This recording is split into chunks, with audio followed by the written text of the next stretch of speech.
Sir வணக்கம். என் பேர் வந்து தர்ஷனா என்கிற மு கவியரசு.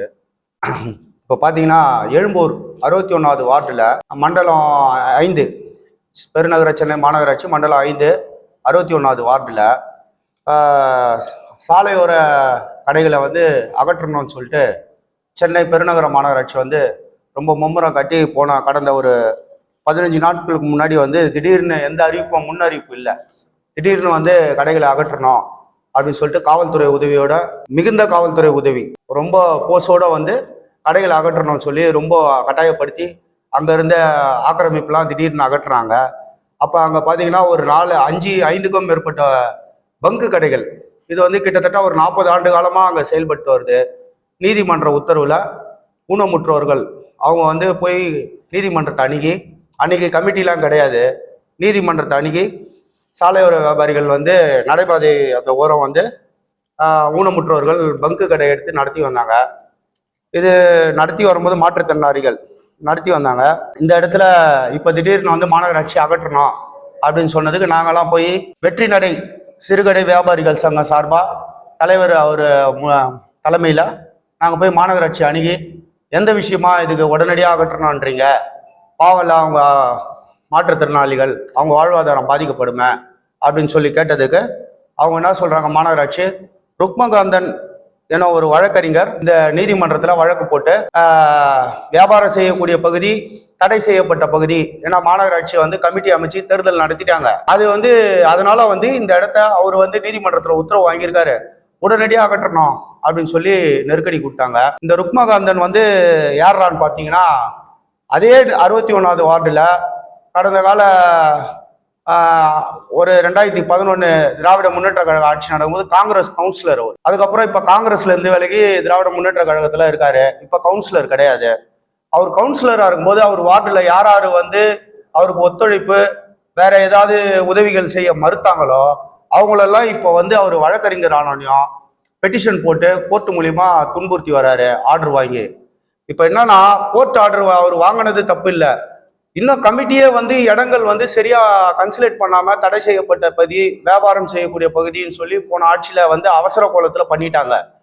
இப்போ என்னன்னு பாத்தீங்கன்னா அது வந்து நிறைய மாற்றக்கூடிய விதத்துல இருக்கு. மாண்புமிகு முதலமைச்சர் அவர்களுக்கு நாங்க கோரிக்கை விடுக்கிறது என்னன்னா, பெருநகர சென்னை மாநகராட்சியில தலையிட்டு இந்த சாலையோர வியாபாரிகள் இந்த கடைகளுக்கு வந்து இந்த கடைகள்லாம் கவனத்துல கொண்டு ஏற்கனவே அறிவிக்கப்பட்ட வியாபாரம் செய்யக்கூடிய பகுதி தடை செய்யப்பட்ட பகுதி என்று பட்டியல் இருக்குது, அந்த பட்டியலை வந்து மாற்றி அமைக்கணும்.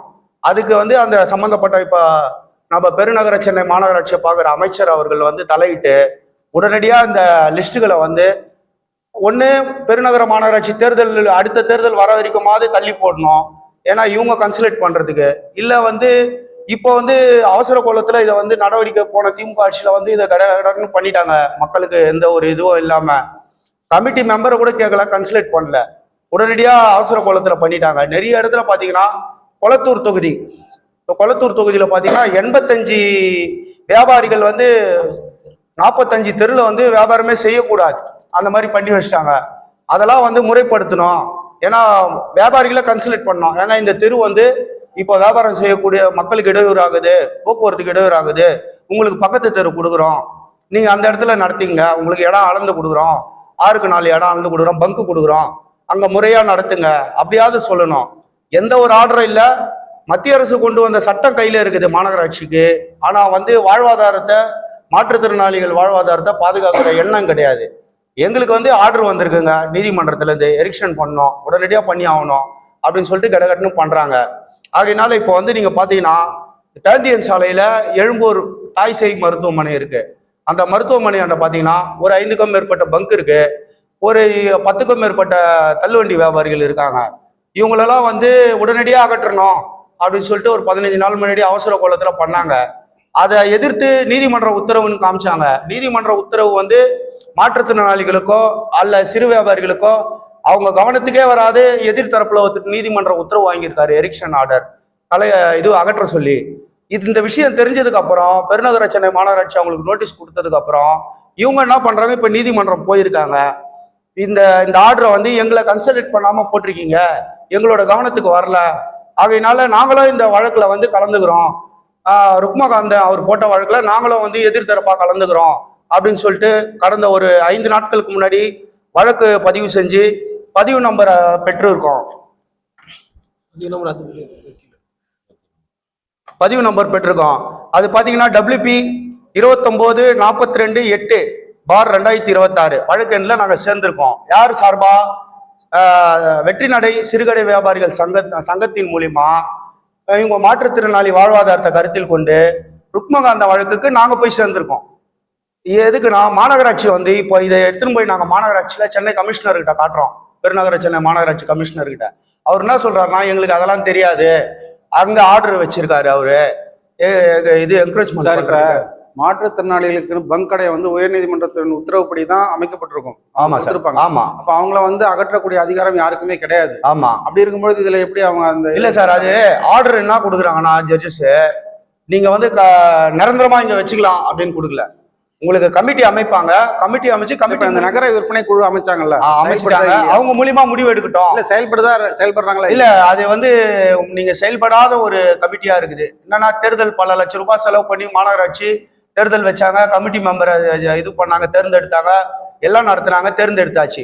அந்த கமிட்டியே வந்து ஒரு ஜோன்ல கூட்டுறதே கிடையாது, கமிட்டி மெம்பரை வந்து கன்சல்ட் பண்றது கிடையாது, ஆய்வு கேட்கறது கிடையாது. இந்த தெருவுல வந்து இத்தனை வியாபாரி இருக்காங்க, இவங்களை உடனடியா மாற்றி அவர்களுக்கு அடையாள அட்டைகள்லாம் வழங்கப்பட்டு முறைப்படுத்த, அந்த அடையாள அட்டையை வந்து சம்பந்தப்பட்ட எக்ஸிகூட்டிவ் இன்ஜினியர் அவரே மதிக்க மாட்டாங்க. இதெல்லாம் ஒரு அட்டையா கிடையாதுங்கன்றாரு. பெருநகர சென்னை மாநகராட்சியில அந்த அட்டையை வந்து காமிச்சா எரிக்ஷன் வரும்போது, சார் எனக்கு அட்டை கொடுத்துருக்கீங்க பெருநகர சென்னை மாநகராட்சியில, இந்த அம்மா மாற்றுத்திறனாளி, அவங்க கடை, அவங்களுக்கு அட்டை இருக்கு, 20 வருஷமா அந்த இடத்துல அவங்க டிஃபன் கடை நடத்துறாங்க, இல்ல தேநீர் கடை நடத்துறாங்க, அவங்களை எப்படி சார் உடனடியாக காலி பண்ண சொல்றீங்க? அவங்களுக்கு மாநகராட்சி அங்கீகார அட்டை கொடுத்துருக்கு.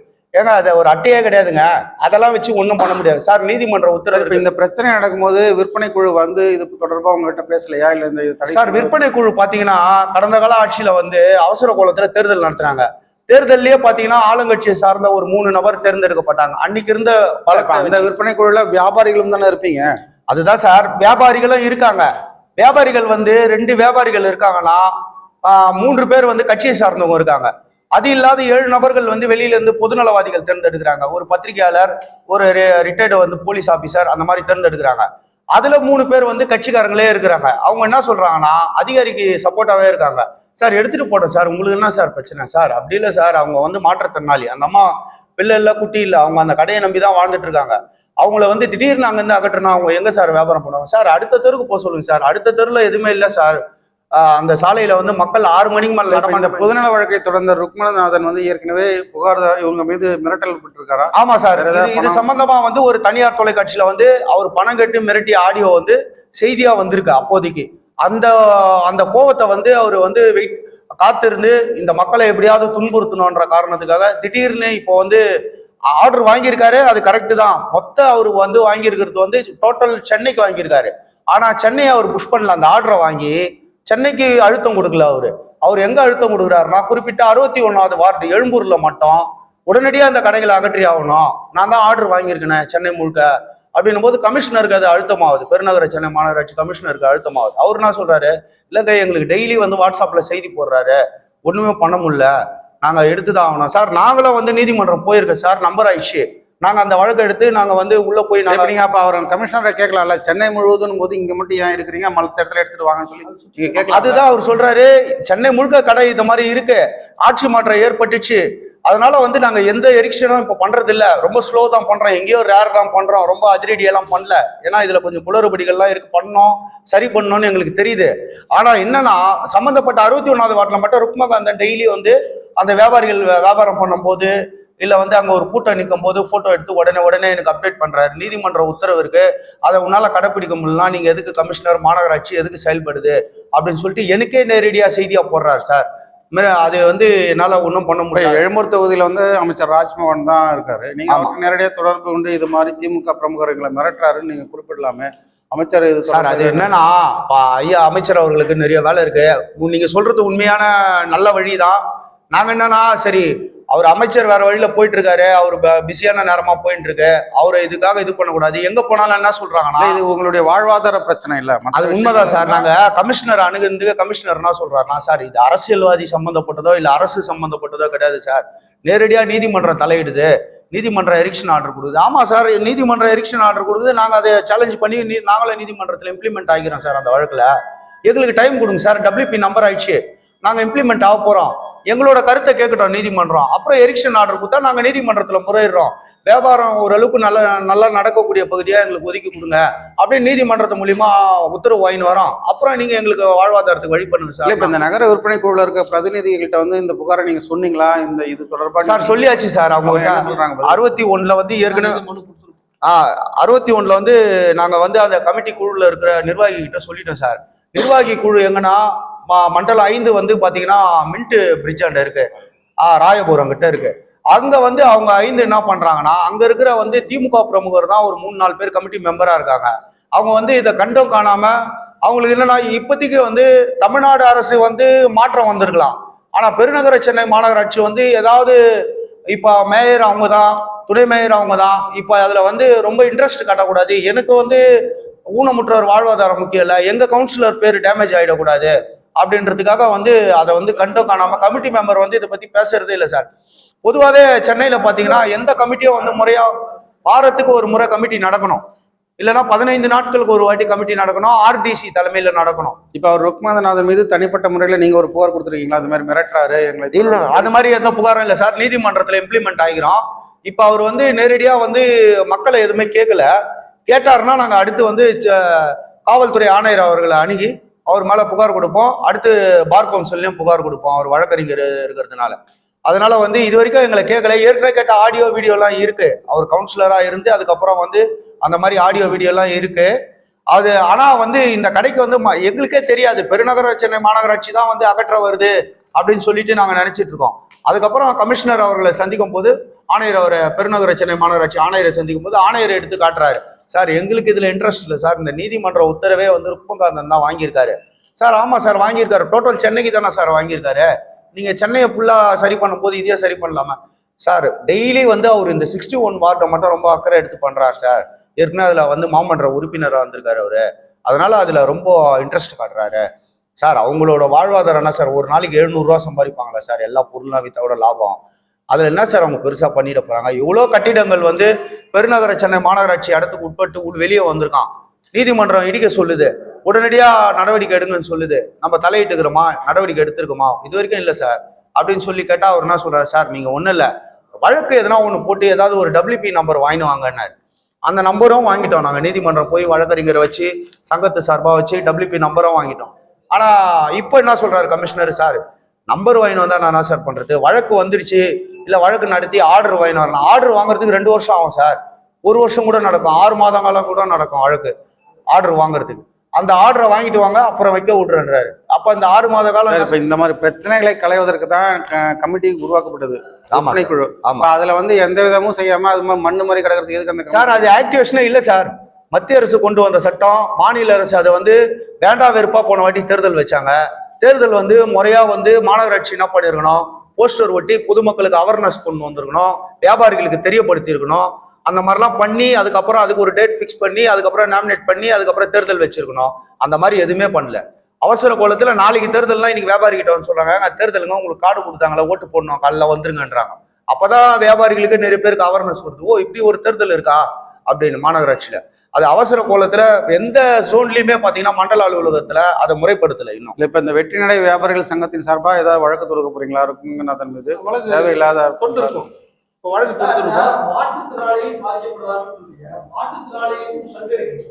இப்போ ஆல் ஓவர் சென்னைக்கு அவர் ஆர்டர் வாங்கியிருக்காரு. ஆமா. அப்போ எல்லா மாற்றுத்திறனாளியும் பாதிக்கப்படுவாங்க. அப்போ மாற்றுத்திறனாளிகள் தலைமை சங்கம் இருக்கு. கடந்த ஆட்சியில வந்து மாற்றுத்திறனாளிகள் தனி பாதையே போட்டாங்க. பீச்சில் அவங்க போறதுக்காக வேண்டி. ஆமா ஆமா ஆமா. அவங்க கட்சி சார்ந்தவர்கள் மனு கொடுத்தாங்க. நீங்க அந்த அவங்க தலைமையில சொல்லி அந்த மாற்றுத்திறனாளி சங்க சார்பில் அணி ஒரு வழக்கறிஞர் போடலாமா? சார் இப்ப அவரு மகேஸ்வரன் தலைமையில கூட ஒரு சார் சொல்றது புரியுது. இப்ப என்னன்னா இவங்க ஒரு 5 மாற்றுத்திறனாளி தான் அங்க பங்கு வச்சிட்டு இருக்காங்க.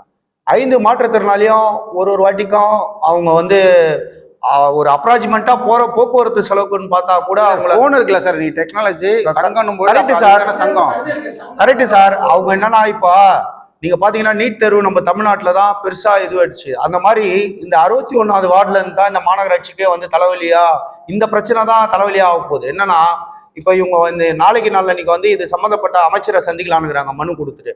என்னன்னா நீதிமன்றம் அவர் ஒரு உத்தரவு வாங்குறாரு, நாங்க ஒரு பதில் உத்தரவு வாங்குறோம். மாநகராட்சி என்ன பண்ணோம், 2 உத்தரவு வச்சு நீ அவர்கிட்டயே காட்டலாம். ஏன்னா அவங்களும் கோர்ட்ல இம்ப்ளிமெண்ட் ஆகிறாங்க. அது வரைக்கும் நாங்க ஒன்றும் பண்ண முடியாது. அதுதான் சார் மேற்கொண்டு வந்து அவங்க அமைச்சரை சந்திக்கலான்னு இருக்காங்க, சம்பந்தப்பட்ட துறை அமைச்சரை. இதுல வந்து தாழ்த்தப்பட்ட மக்களும் அங்க வந்து 10க்கும் மேற்பட்ட மக்கள் வந்து தள்ளுவண்டி வியாபாரம் பண்றாங்க. அது துறை அமைச்சரையும் அண்ணா வன்னியரசு அவர்களையும் சந்திச்சு மனு கொடுக்கலான்னு இருக்காங்க. அவர் வந்து சார் இன்னைக்கு வந்து சென்னையில பாத்தீங்கன்னா இன்னமும் வந்து தாட்கோல் லோன் கிடைக்காத, ஒரு கடை வைக்கிறது கூட ஒரு தாட்கோல் லோன் வழி இல்லாத வந்த எங்களோட மக்களோட பணத்தை வந்து திருப்பி அமிச்ச கவர்மெண்ட்லாம் இருக்குது. அதனாலதான் வந்து தள்ளுவண்டி கடை போடுறது, ஒரு துணி விற்கிறது, ஏதோ ஒரு வாட்ச் கடை ரோட்ல போட்டு விற்கிறது, அந்த மாதிரி வியாபாரங்கள் பண்ணிட்டு இருக்கோம். இதுக்கும் வந்து மாநகராட்சி வந்து பெரிய கட்டிடங்கள்லாம் இன்னமும் மாநகராட்சி இடத்துல அகற்றப்படாத இருக்கு. இப்ப இந்த கம்யூனிஸ்டுகள் சார்பா சிறு நடைபாதை வியாபாரிகள் சங்கம்னு ஒன்று இருக்கு. அவர் மகேஸ்வரன் தலைமையில ஒரு வியாபாரிகள் ஆமா இருக்கு சார். இவங்களெல்லாம் இணைத்து நீங்க இந்த போராட்டத்தை முன்னெடுத்துக்கலாம்ல? அதுதான் சார், நாங்க இணைத்து போராட்டம் கூட நாங்க பண்றதுக்கு எல்லாரும் ரெடி தான் சார். எல்லாரையும் அணுகலாம், போராட்டம் பண்ணலாம்.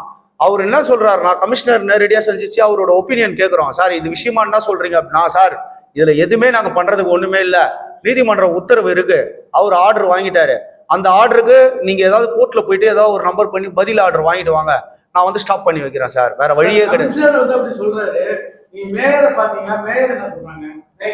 சார் மேயர் வந்து இப்போ வந்து ஆட்சி போனதுல இருந்து அவங்க பெருசா இன்ட்ரெஸ்ட் காட்டுறது இல்லை சார், எந்த விஷயத்துலயுமே. அவங்க சொன்னாலும் அது வந்து கேட்க மாட்டாங்க அப்படின்றது அவங்களுக்கு தெரியுது. நிறைய இடத்துல வந்து இப்ப மேயர் ஆட்சி போனதுனால மேயர் சில விஷயத்த கண்டுக்கிறது இல்ல, அரசு அலுவலர் அவங்க சொன்னா கேட்கறது இல்ல, அந்த மாதிரி விஷயமா போயிட்டு இருக்கு அவங்களுக்குள்ள. அதனால மாநகராட்சியில வந்து நாங்க இப்ப மேயரை பார்த்து மேயர் சொன்னாலும் வந்து அந்த மண்டல அதிகாரி என்ன சொல்ல போறாரு, ஜோனல் ஆபீசர், மேடம் அது வந்து கோர்ட் ஆர்டர் மேடம், அதுல ஒன்றும் பண்ண முடியாது மேடம் இருக்கும். அந்த நாங்க மேயரை பார்த்தோம்னா இப்ப வேற மாதிரி சாயம் பூச போட்டுறோம் அந்த கடைங்களுக்கு. நீங்களாவே நினைச்சுக்கிட்டீங்கன்னா போய் பார்த்துட்டு இது மாதிரி சொன்னாங்க, இது மாதிரி செய்யலன்னு சொன்னா ரைட்டு, நீங்களாவே அவங்க போனா நடக்காது. இல்ல சார், அங்க வந்து 2-3 விஷயத்துக்கு போயிருக்கோம் மேயரை பாக்குறதுக்கு. மேயர் என்ன சொல்றாங்க, நீங்க கமிஷனரே பாருங்க, இது கமிஷனருக்கான உண்ட விஷயம், வெண்டிங் கமிட்டிலாம் அவரு தான் பாக்குறாரு, அவரு தான் தலைவர் சென்னைக்கு, நான் கிடையாது.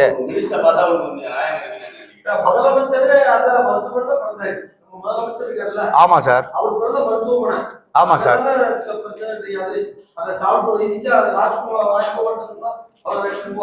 சார் இது என்னன்னா இப்ப அவங்க என்ன நினைக்கிறாங்கன்னா, கரெக்ட் தான் சார், நாங்க அமைச்சரை இன்னைக்கு நாளைக்குள்ள சந்திக்க போறோம், உங்ககிட்ட எதுக்கு வந்து நாங்க வந்து இந்தியாவின் வந்து ஜனநாயக தூண்ல உங்க தூணும் ஒரு பெரிய தூணு, அதனால வந்து உங்ககிட்ட சொன்னா ஏதாவது ஒரு இந்த மக்களுக்கு வந்து ஏதாவது ஒரு விடிவு காலம் பிறக்கும், இது செய்தி ஆச்சுன்னா அரசு அலுவலகங்கள் அரசு துறைக்கு வந்து போய் சேரும் ஈஸியா. இப்ப இவங்க 4 பேர் போய் இன்னைக்கு சட்டமன்றத்துல வந்து அமைச்சரை சந்திக்கணும்னு போறாங்கன்னு வச்சுங்களேன், இன்னைக்கு விட மாட்டாங்க. இன்னைக்கு சூழல் நீட் தேர்வு போயிட்டு இருக்கு, ஏகப்பட்ட பிரச்சனை போயிட்டு இருக்கு, சட்டமன்றத்துக்கு அவங்க 4 பேர் போய் பார்க்கணும்னா அதுக்கே பெரிய இதுவாயிடும். உங்க மூலியமா செய்தி வந்தா அவங்களுக்கு ஏதாவது ஒரு வாழ்க்கையில ஒரு மாற்றம் கிடைக்கும்ன்றதுக்காக தான் நாங்க இதை நாடி வந்தோம் பத்திரிகை துறையை. Okay sir, okay. என் பேரு தர்ஷனா என்ற கவியரசு சார்.